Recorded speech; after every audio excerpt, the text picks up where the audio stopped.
Tonight, young cancer patients forced into isolation as the Royal Children's Hospital is declared a Tier 1 exposure site. Also, Delta's deadliest day claims 11 Victorian lives as health authorities turn to rapid tests and new tactics.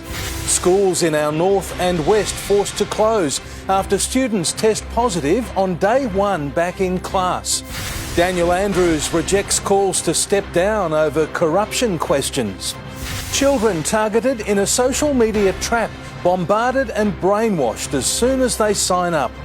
And AFL champion Eddie Betts signs up with the Cats. Live from Melbourne, 7 News with Peter Mitchell. Good evening. Melbourne's Royal Children's Hospital is caught in a COVID emergency tonight, forcing young cancer patients and their carers into 14 days of isolation. The cancer ward has been declared a Tier 1 exposure site on the deadliest day of our third wave. The worst imaginable exposure site. A visit by a COVID-positive parent to the Kookaburra Cancer Ward means patients, parents, staff there must isolate for 14 days, some in the hospital. We can isolate patients in those wards, and we can then isolate their parents or their carers with them. It's unknown how many will have to isolate, a sad sign of the times. This is something that our teams are working with every day. Throughout Melbourne, a reported 100,000 close contacts are now isolating. Rules for exposure sites will become more lenient, no details yet. The whole risk mitigation of how we manage sites, how we furlough people with different exposures are all under constant revision. 1,420 new cases, 7 days in a row, over 1,000. So experts are wary of changing isolation rules. Just saying that we're sick of it and we don't want to isolate anymore just fails to acknowledge that right now we're at a critical time period. Tragically, the worst daily death toll of the outbreak, 11, ranging from 2 women in their 90s to a man in his 50s. 525 people are in hospital. We do the swab, we pop it into some special liquid here. The government is buying 2.2 million rapid antigen tests after trials at the Royal Melbourne Hospital. Put that in the mouth on top of your tongue. And at level crossing building sites. You get a result usually within minutes. From November the 1st, they'll be used in hospitals and later in schools, childcare centres and prisons. This is all part of a shift, an ongoing shift as we move towards opening up. Businesses too will be encouraged to buy and use them up to $22 each kit. Not as reliable as the regular tests, but in the changed risk environment and in a higher vaccinated Victoria, it is time now. But experts warn there are huge risks as we move towards opening up. This outbreak still has not peaked. We're sick of COVID, but COVID isn't sick of us. Nick McCallum, 7 News. 4 Melbourne schools have been forced to close after Year 12 students tested positive to COVID on their first day back. The setback came as the opposition revealed a new plan to fast-track the return to the classroom. Just a day after reopening, the locks are back on at 4 schools in Melbourne's north and west, each with a COVID-positive Year 12 student who attended the General Achievement Test yesterday. 85,000 students sat the exam, among them 4 who later learned they were positive. 4 out of 85,000 is a pretty great success. Students at Glenroy, Ruthven, Roxburgh and Point Cook secondary colleges were all back home as schools were cleaned. We're pretty disappointed that, we've been looking forward to today, and he has as well, and the school's closed. But others, the first of 51,000 boxes like these, were arriving. We've had about 105 air purifiers delivered to our school that we will put immediately, starting with our Year 12 classes. The opposition says students could return 2 weeks sooner than the government roadmap, safely. Remote learning is only so much you can do. We need our children back in the classroom for their educational future, for mental health. It's crippled their ability to grow and flourish as kids. They're going to take this trauma with them into their adult life if we don't stop this now. The state government has dismissed experts' suggestions masks be mandated for primary students too. It's hard to get a 4, 5, 6-year-old constantly wearing a face mask. So it's about common sense, but we do strongly recommend it. With so much COVID swirling around, there's a new way schools will respond to positive cases on campus by isolating groups of students rather than sending everyone back to home learning. And some of that will come down to who's been vaccinated. Paul Dowsley, 7 News. Daniel Andrews is facing calls to stand down over bombshell reports linking him to a corruption probe. The Premier is not only rejecting the demands for his resignation, he's refusing to confirm if he's under investigation. Outside Parliament. You should go and have a chat to IBAC. And inside Parliament. And those questions will be directed to IBAC.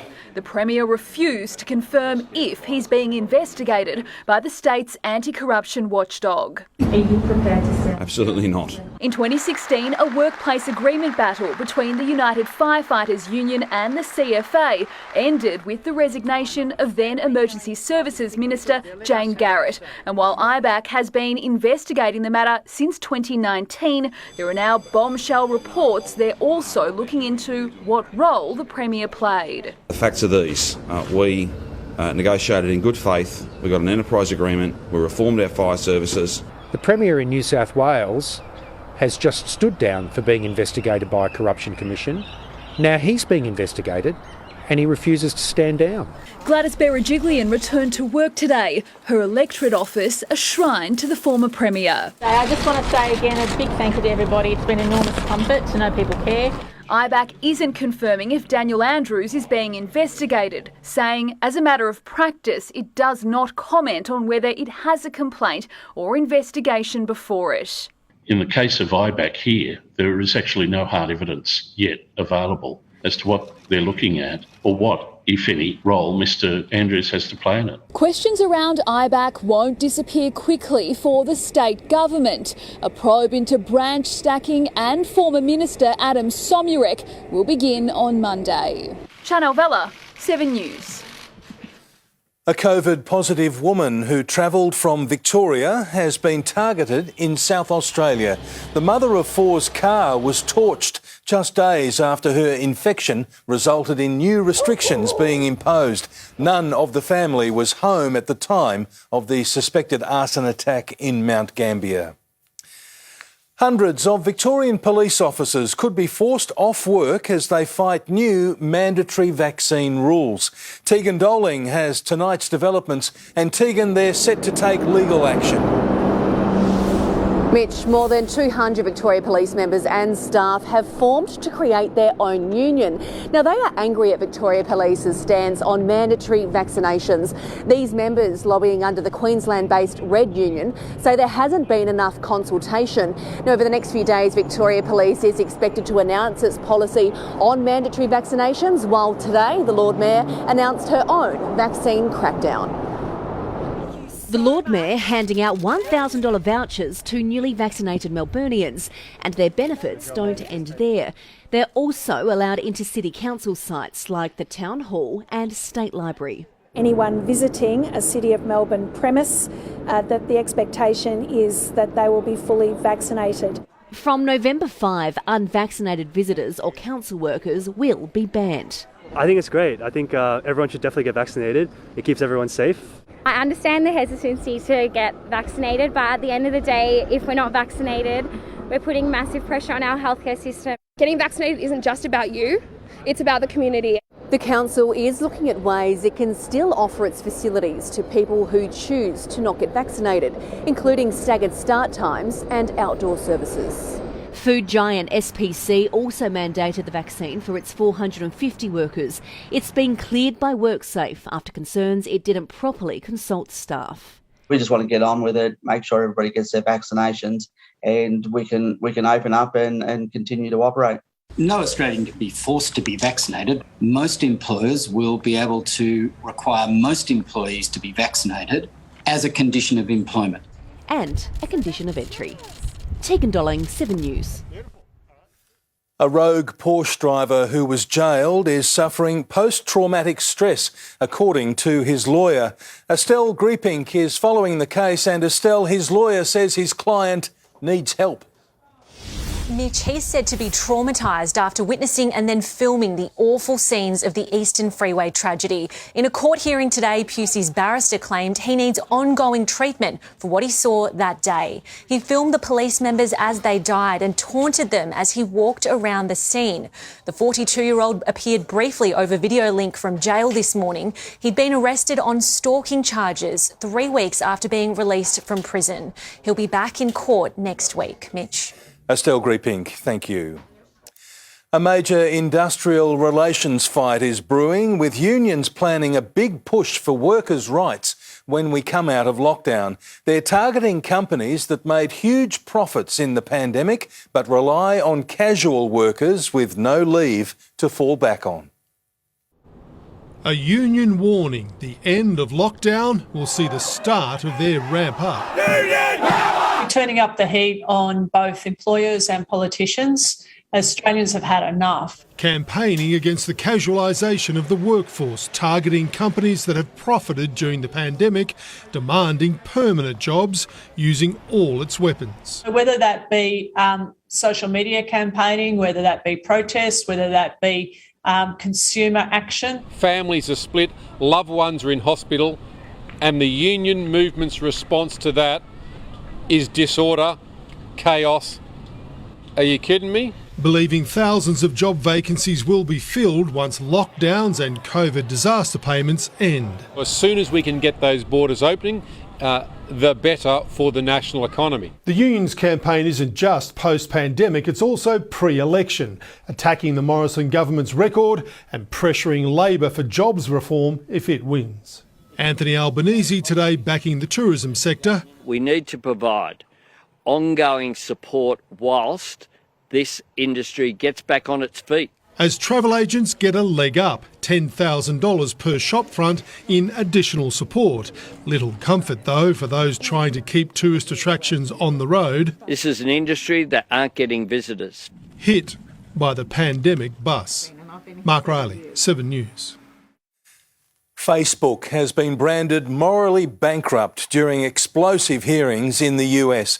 A former employee turned whistleblower is pleading with politicians to step in, claiming the impact of the social media giant will haunt a generation of users.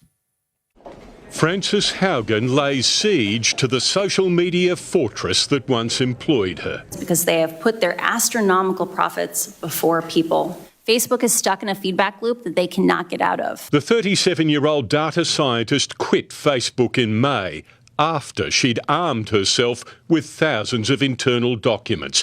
Evidence to argue the world's biggest social media company promotes hateful content and conflict to keep users online longer and drive ad revenue higher. And that's what moral bankruptcy is. Facebook branding Frances Haugen, a former employee who didn't work on these issues and was just at the company a couple of years, mischaracterizing some documents that she stole. At the centre of today's hearing, evidence Facebook's Instagram might drive eating disorders in teenage girls. They say explicitly, I feel bad when I use Instagram and yet I can't stop. Big tech is facing its big tobacco moment. US senators now talking up new social media protections. If so, there's no doubt who has most to lose. Among the world's 6 most followed social networks, Facebook controls 4, more than 7 billion accounts. Mark Zuckerberg ought to be looking at himself in the mirror. In the end, the buck stops with Mark. In a statement, he tells Facebook staff today's testimony misrepresents our work and motives.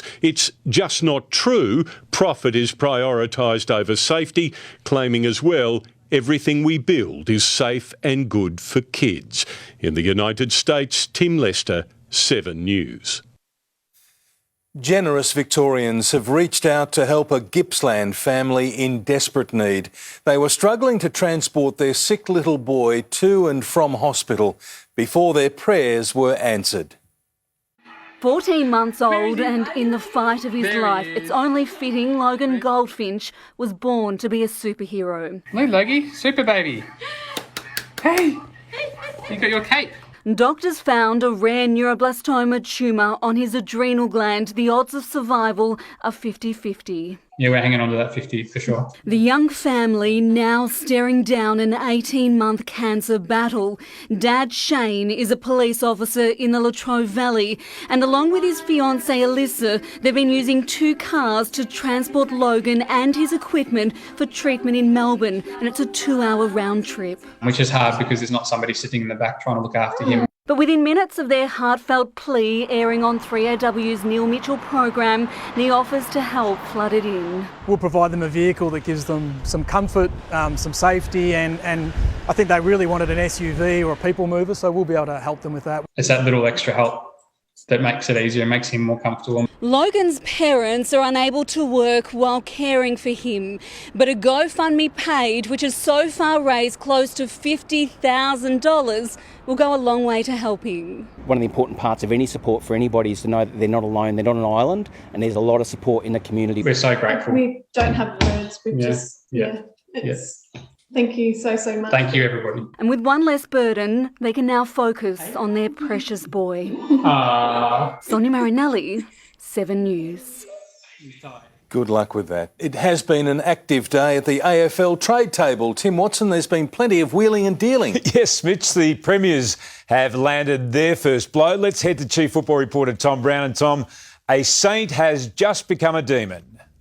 Luke Dunstan, Tim, polled 11 Brownlow votes, was sacked in a bit of a shock by the Saints. Brett Ratton, he was out of favour with the coach. But it's official this afternoon. Dunstan will go to Melbourne on a 2-year deal in a career lifeline. He's aware Dunstan will have to spend plenty of time at Casey in the VFL, but he starved of final success. He wants the ultimate success and the lure of that at Melbourne. Meantime, tonight, we've spoken one-on-one with Bulldog Patrick Lipinski. He's back from his holiday and speaking for the first time today publicly since officially requesting a trade to the Magpies. We'll hear more from Lipinski in sport. Eddie Betts off to Geelong in an assistant coaching development role, Tim. There's another big name Geelong's chasing as a senior assistant coach. I'll have more of those details shortly in sport. Thanks, Tom. It's been a busy day. Also ahead in sport, we'll tell you how the Yarra Valley wine region has helped uncork the ashes and some COVID chaos involving a high-profile American sports star, Mitch. All that and more coming up. OK, Tim, thank you very much. Opening a bag of potting mix has turned deadly for a community hero in Melbourne's north. His family's powerful message is next on 7 News. Also, a Melbourne council serves up a bitter blow for struggling businesses. The new property warning for unit and apartment owners. Kylie Minogue poised to quit the UK and return home. And later, how social media is brainwashing our children. And Alistair Clarkson's fresh crusade. 2 special reports. Hard-hit businesses in Melbourne's inner east and inner north are facing more trouble, with Yarra City Council voting to charge them to set up outdoor dining in car spaces. Greens Mayor Gabrielle Di Vietri used her casting vote to push the proposal through. It means restaurants and cafes on busy roads like Rathdown Street in Carlton and Smith Street in Collingwood will have to pay $5,000 per space they use. A bag of soil is being blamed for killing a much-loved grandfather who contracted Legionnaire's disease from the contaminated dirt. His devastated family is now pleading with others to wear protective clothing when working in the garden. Ida Trenton loves to garden, but she never thought her passion would kill her husband. Didn't even dream about it, he said. The couple, married 60 years, was repotting a small tomato plant last week. Beppy helped Ida to carry and open a bag of potting mix. And I said, wait a minute, I'm getting the scissors, wait a minute. I come out, he had it ripped open. Beppy, a beloved school crossing supervisor, never touched the soil, but within 2 days he was sick. He actually inhaled probably a droplet of water that actually had the Legionellas bacteria, and that turned into Legionnaire's disease. A week after contracting Legionnaire's disease, Beppy was dead. We have to educate people about the dangers and the risks. Beppy's family now hopes his death will serve as a warning to others to be more careful in the garden. There are a number of simple precautions we can all take to minimise the risks of catching Legionnaire's disease. Wearing a mask would protect the person under those circumstances, but the odds of coming across being exposed to infected potting mix are very, very low. I don't want anyone to go through what my family and I went through. Jodie Lee, 7 News. A state of emergency has been declared in California after a major oil spill. The size of the slick is much larger than first thought. It's now understood 650,000 litres of oil has spilled from a ruptured underwater pipeline. Investigators have discovered the pipeline operator didn't take any action until 12 hours after the leak was discovered. Property experts are telling buyers to beware when it comes to units and apartments across Melbourne. They say there is so many developments in the pipeline that there are some suburbs where it's not worth the risk. A tale of two city centres with a shared headache. A property market hollowed out by plunging international arrivals. Developers going the extra mile to attract buyers. They offer cash incentives, they will install white goods, blinds, offer to help people move. But while there's hope on the horizon with a looming reopening of borders. That's fantastic news. We're speaking to buyers in Indonesia, Singapore, and even as far away as Europe. Other areas face a bleaker future, where rapid unit growth isn't matched by demand. In Melbourne, the danger zones are said to be Box Hill, with nearly 2,000 new units within 2 years. Then Footscray, South Melbourne, Coburg, Preston, Docklands, Brunswick, Burnley, Blackburn and Collingwood, with over 500 units planned there. Elsewhere, housing continues to run hot. Today, banking regulator APRA moving to crack down on borrowing, tightening its serviceability criteria, what we can afford if rates go up. This is really going to hit first home buyers hard. Why? Because they typically are on lower incomes. APRA says the impact will be fairly modest, but it won't be for those bumping up against their maximum borrowing limits. A single buyer on the average income will be able to borrow around $28,500 less. The average family, around $35,000 less. Gemma Acton, 7 News. One of our biggest pop exports, Kylie Minogue, is reportedly set to return home to live in Melbourne. British tabloids are reporting the music icon plans to return to Australia after 3 decades living in the UK. It's not known if Ms Minogue's partner, magazine executive Paul Solomons, will join her. Jane Bunn joins us now, and Jane, it was delightful before the cloud arrived today. Rich, it is amazing how much a bit of warmth and sunshine can lift our spirits. It quickly warmed up in the bright sunshine this morning, reaching a top of 22. Cloud did appear mid-afternoon and it slowly thickened as rain is on the way. It should begin raining in Melbourne around midnight, but it only lasts a few hours. So we are dry again during the day tomorrow. In fact, we have 3 more dry days ahead. I'll show you when you need the umbrella next after sport, Mitch. See you then. Thank you, Jane. Victorian families are facing an IVF blow. Next appointments slashed and what it means for mums midway through treatment. Also how a sophisticated banking scam cost a man $100,000. Russia trumps Tom Cruise in the latest space race. And meet little Banjo, Australia's youngest snake handler. A 40-year-old man is in custody tonight after a house fire in Melbourne's north. Police established a crime scene at the property in Barry Road, Coolaroo. A local resident suffered smoke inhalation when he attempted to enter the property. IVF centres in Victoria have been told to slash their treatment numbers as COVID takes a toll on our health system. It's a bitter blow for women who've waited years for the chance to fall pregnant.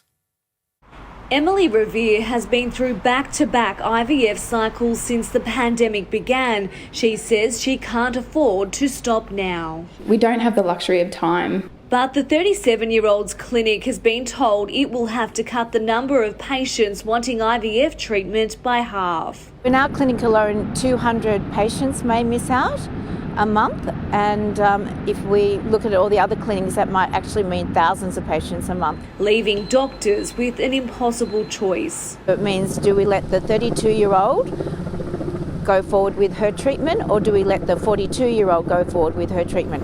It's a flow-on effect of the state government's directive to slash elective surgery in private hospitals as the health system faces growing pressures. IVF patients who have already started a cycle this month will still be able to go ahead with the procedure and won't be impacted by the 50% cap. The cap impacting a huge number of Category 2 and 3 surgeries beyond fertility too, as hospitals face a surge in coronavirus cases. COVID wards, our ICU, our nurses in those departments are just working extraordinary hours. Modelling predicts 2,500 hospital beds will hold COVID patients by the end of the year. Our nurses and midwives want to get back to caring for all of the patients that need our care, not just the increasing numbers of unvaccinated COVID patients. If anybody actually says it's elective, they've never had anybody go through this process. Sarah Jones, 7 News. Australia will close its offshore processing centre on Manus Island at the end of the year. It's been operating in Papua New Guinea for 8 years. The federal government ended the arrangement following a deal with the US to resettle hundreds of refugees in America. Asylum seekers will continue to be processed in Nauru. Russia has won the latest space race, becoming the first nation to send an actor and film director into space. Yulia Perizhild is playing a heart surgeon sent to the International Space Station on a life-saving mission.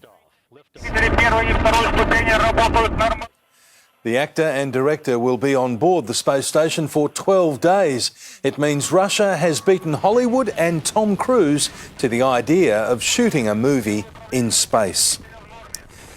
The National Australia Bank has been accused of not properly enacting safety procedures to protect customers from scammers.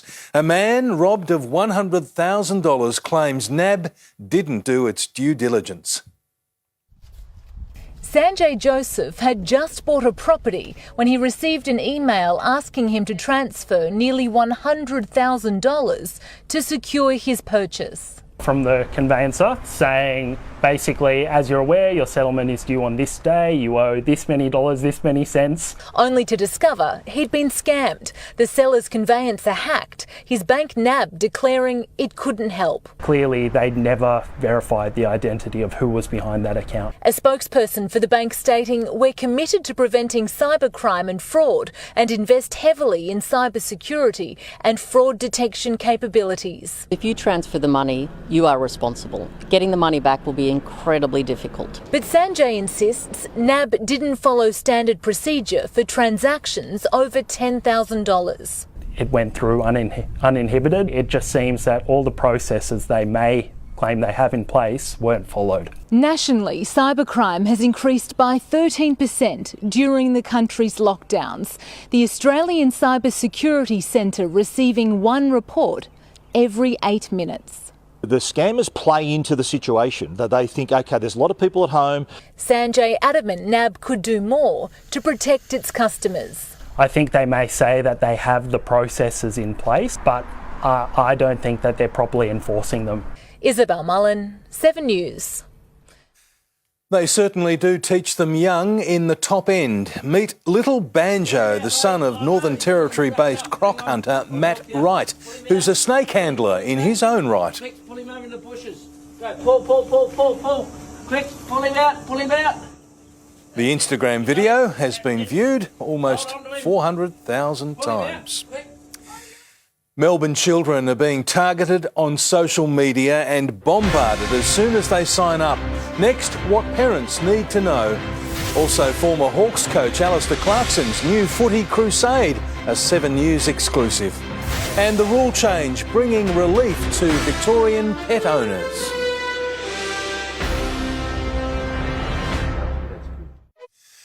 New South Wales has just hit the 70% double vaccination milestone as daily case numbers there drop below 600. Victoria has eased border rules as a result, declaring areas not in lockdown orange zones. That means returning travellers need only isolate until they test negative.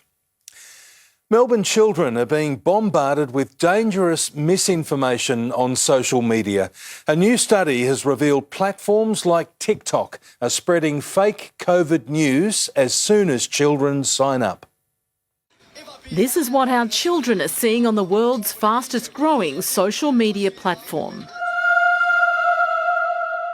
Media watchdog NewsGuard found those signing up to TikTok are almost immediately hit with a barrage of bogus vaccination and COVID propaganda.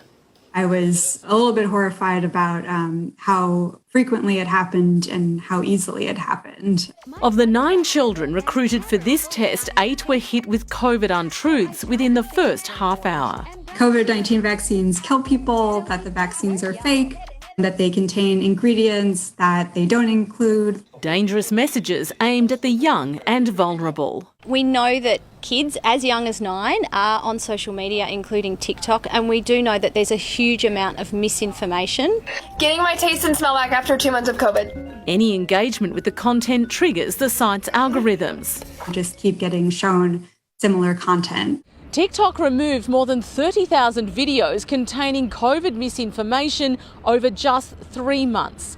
It says 88% of these clips are pulled down within 24 hours. Health professionals are doing their best to post trustworthy information and urge parents to help their children. Encourage them to check the facts, check the source, and particularly think twice about whether something is true before they share it online. Jackie Quist, 7 News.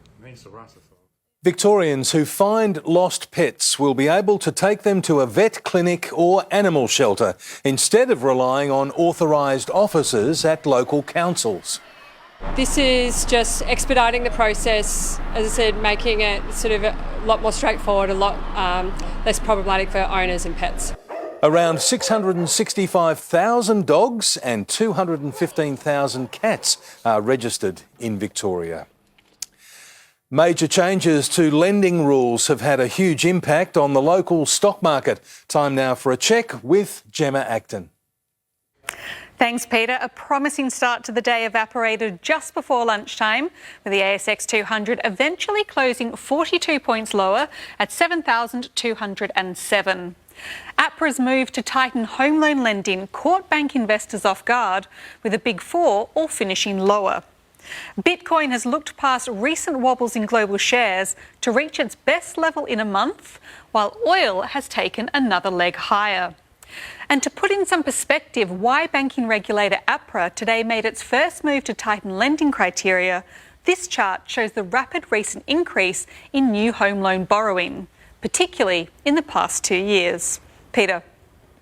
Gemma Acton reporting. Legendary coach Alistair Clarkson is backing revolutionary technology that could change how concussion is diagnosed. Researchers are preparing to trial the high-tech headsets at the elite level within months. A new device aimed at delivering real-time findings on head trauma. It's all moved a hell of a lot quicker than, watching a finger go across your forehead or something like that, the old concussion test or walk the line. Alistair Clarkson joined champion jockey Damien Oliver trialling the new eye-tracking technology imported from North America. The more we can learn about concussion and the better understanding we can get about it, the better tests we can get on it, can only help the sport. For an AFL coach, concussion often comes with controversy. It's hoped these high-tech headsets can help make calls clear-cut. Forever and a day, it's been really difficult for the docs, players themselves, but also coaches to work out the implications of concussion. Local company Leven Health has partnered with La Trobe University to uncover how the software can be used in-game to determine the health of a player after a head knock. It's more efficient and it's more accurate, the information, so it'll be welcomed by all. The research will take a crucial step forward over summer with plans to roll it out at AFLW level before a focus on AFL next season. Once the football season starts, so initially with the AFLW and then moving into next year in both AFL, VFL and community sport levels, we'll be assessing those with concussion. Mitch Cleary, 7 News. Sport is next with Tim Watson. And Tim, it's taken a few days, but the trade period is heating up. It is, Mitch. A saint has turned demon, and that's just the tip of the iceberg. Also, we speak exclusively to a young dog being lured to the Magpies. The Cats in a tug-of-war over young star Jordan Clark. It didn't take long. We'll tell you where Carlton favourite Eddie Betts' new home will be and how the Yarra Valley lured England's cricketers down under for summer.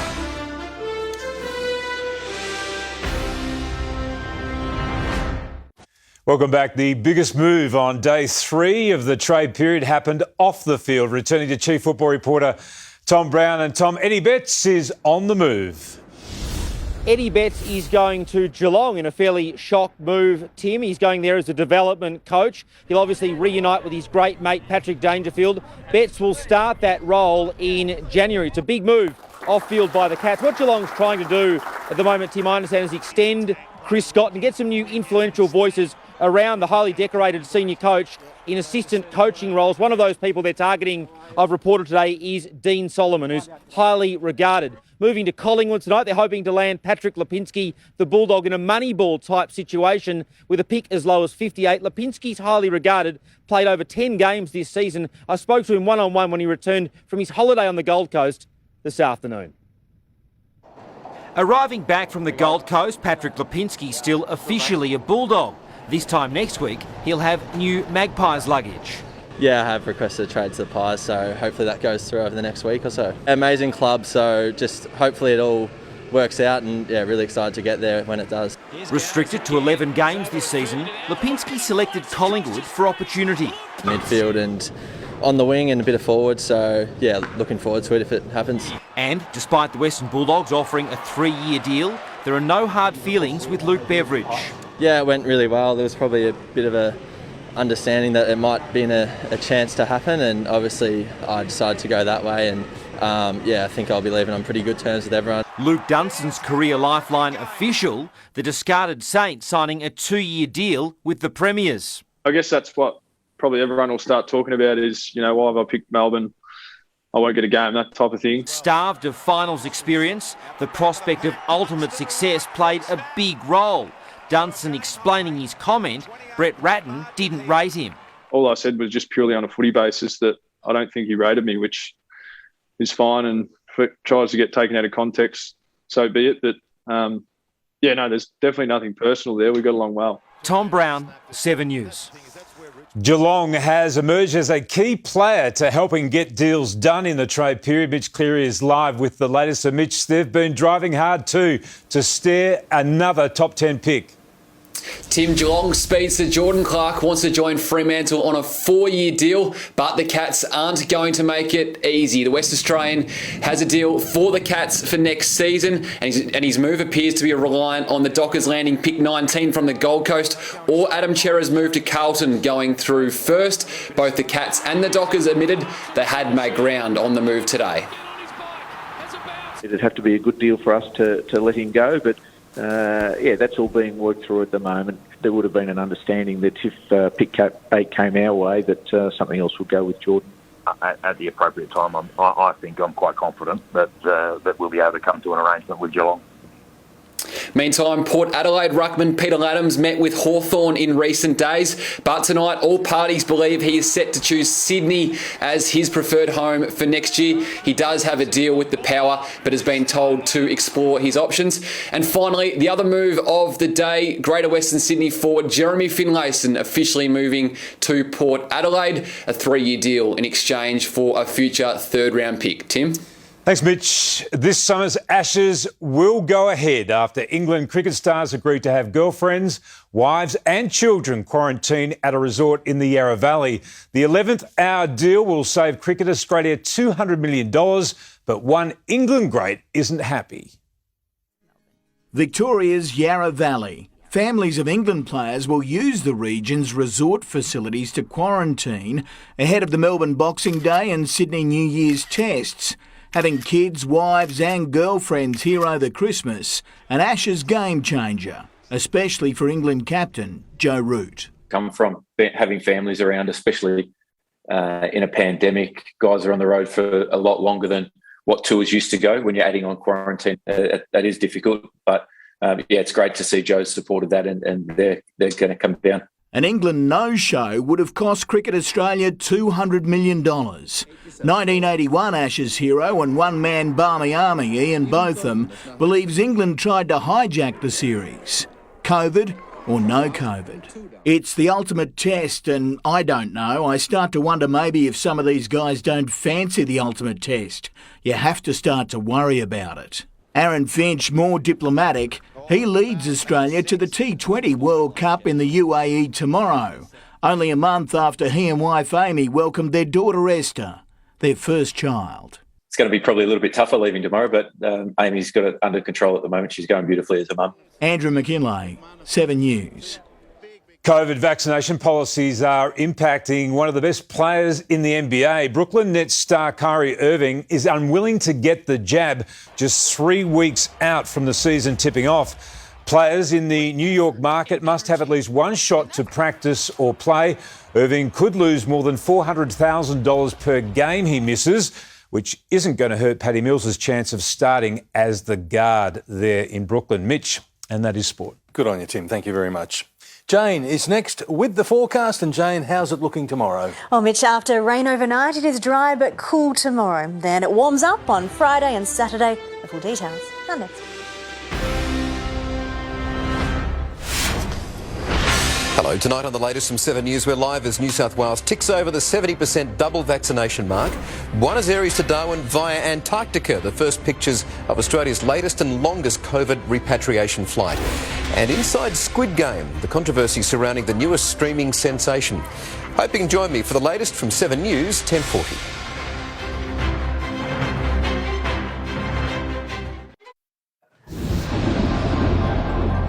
Hello again. Cloud build late this afternoon, a sign of rain on the way. But if you're in Melbourne, you may not even notice it. It'll fall overnight and clear out by dawn.